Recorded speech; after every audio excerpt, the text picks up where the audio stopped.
with Armand Hammer. Billy Woods' Elucid has been a bit all over the place. Initially, when I first got into Billy Woods' music in like 2013-14, I was loving everything he was putting out. I thought he was one of the best hip-hop artists of the decade. Some people still think that, by the way, and that's absolutely fine. For me, just kind of grew off me as time went on, kind of got bored of his style, didn't really get a great deal of excitement whenever his music came on. He obviously has really interesting lyrical topics and lyrical themes, just like he presented on his most recent album. Well, no, it wasn't most recent actually. He did drop Terror Management for some reason later in the year, but I did mean Hiding Places because that was the album that had way more to chew on lyrically than I think he's ever given us up until this point. I appreciated that aspect of it, just didn't really enjoy much of the music that we got with it. I did just quickly mention Terror Management there as well. Didn't offer anything that we haven't already gotten from Billy Woods up until this point, and that's becoming a bit of a flaw, I think, because that quick succession of releases came in that like 6-month gap, and then 6 months later, pretty much a bit longer maybe, we've got a new album again from Armand Hammer featuring Billy Woods, of course. I just think it's getting a bit much. It's getting too much. I think most artists usually get critiqued for this kind of thing, and some artists pull it off really well. I mean, I did think Key Glock had 2 really good albums this year, and they came within 6 months. But I don't know if the quality of this release here is really justifying the amount of music that we're getting from an artist. There's not really a lot of progression, I don't think. Sure, some of the beats are pretty cool. Some of the instrumentals aim for something slightly different. It's not as punchier. It's not as in your face as Paraffin, which I think was probably the stronger release that we've heard from Armand Hammer up until this point.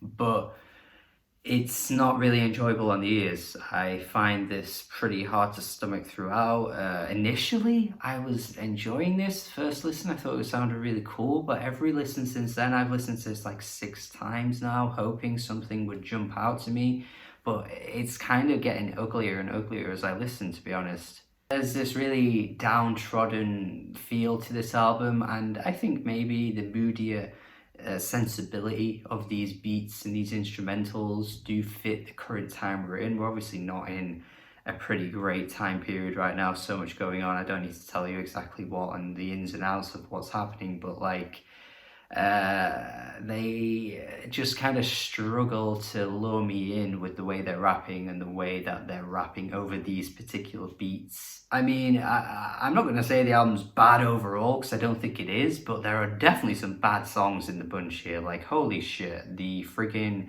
track with Quelle Chris, I find the way Quelle is rapping on here just really bad. Like, his flow sounds so off to me, and he sounds sleepy as hell. The instrumental sounds really ragged and just untouched. It just kind of sounds like it was just left out in the dirt for like 3 days, and then they picked it up and was like, yeah, we'll use this. And then the track Slewfoot has the ugliest beat, the awful way this track just kind of lingers. The instrumental here is just really bad on the ears. I can't listen to this. I think this sounds really, really weak. Aside from those tracks, I wouldn't say there's anything outright egregious with this album, but those 2 tracks especially to me I think are really bad. But everything else just kind of feels like rinse and repeat. We're getting similar abstract themes. You know, Billy raps the way he does. Elucid probably even more abstract. I like Elucid's verse on the final track though. I love the way he closes out that verse on that particular track. I thought that was pretty cool. That song actually also has an Earl Sweatshirt feature, which I think garnered a bit of attention with it being Earl. Very good rapper, of course, but his feature's so abrupt. I really get annoyed at the way it gets like interrupted by that vocal sample that comes through. It doesn't even sound that good, and then Earl's feature just doesn't stick around long enough to really grasp onto anything. He's not really given enough limelight here. I just thought he would have had a bit of a punchier, standout, like big moment on the album, and I feel like he doesn't. Generally, I'd say the hooks are pretty weak. I don't think it's Billy Woods' strong suit, to be honest. He doesn't really have that voice that works for a chorus particularly. Neither does Elucid, honestly. If I'm being totally fair here, I can't really say their hooks lure me in any particular way. But I do think the one on Pommel Horse is one of the weaker ones, just because it detracts from the song. I think the beat, the instrumental is so cool. It's like this really weird, vivid plunderphonics type thing going on there. It's a strange instrumental, but I really like how it's just interwoven in the track, and then the hook comes through and I'm just like, did this fit?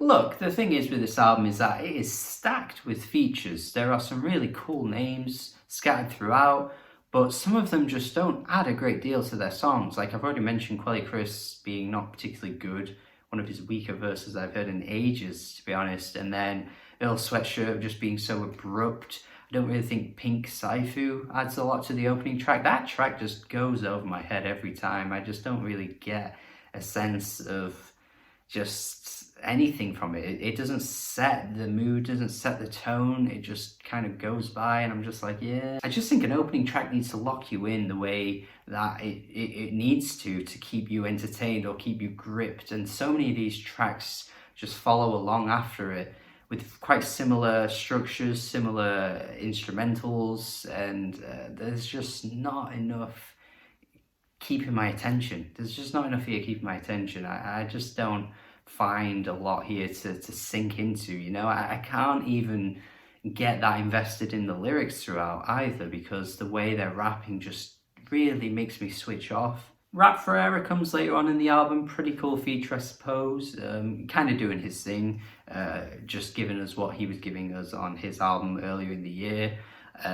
We do have War Stories, which I think has one of the best instrumentals on the whole thing. I do really like the way Billy is rapping on here too. There's some really good lines that stand out about the deadbeat dad line, and then he follows it up by saying like his excuse, well, his dad was deadbeat as well, so it's kind of like this continuous chain of deadbeat dads. I thought that was pretty funny. The instrumental seems to have ditched the harrowing nature that's clouding over the entire album up until this point. Like, it's just a nice change of pace. I feel like this track offers something that I just want from the other tracks that I'm not really getting. But yeah, generally I struggle because I just can't remain invested. I want to, you know, focus on what they're saying. I want to read into the lyrics, but god damn, if I'm not even like being lured in with the way they're rapping, it's even harder to do that. And yeah, it's just, nah, this one's not for me. I think there'll be other reviewers that, you know, bring out what sells this album better than obviously I'm doing here. I know a few people are really loving this album, so of course this probably won't be your favorite review of this Shrines album here, especially if you're loving it. But for me, I just got to be honest and say that it just doesn't engage me at all. 5 out of 10 from me. Let me know your thoughts though. I think there'll be people that won't necessarily agree with what I'm saying in this review, but I'd like to hear. Tell me what it is that makes this album really, really good to you. I'd love to hear. Thank you for watching my review. Hopefully you have a good day. Hopefully you subscribe as well. Let me know your thoughts in the comments. Have a good day. I've already said that. Goodbye. See you later. Goodbye.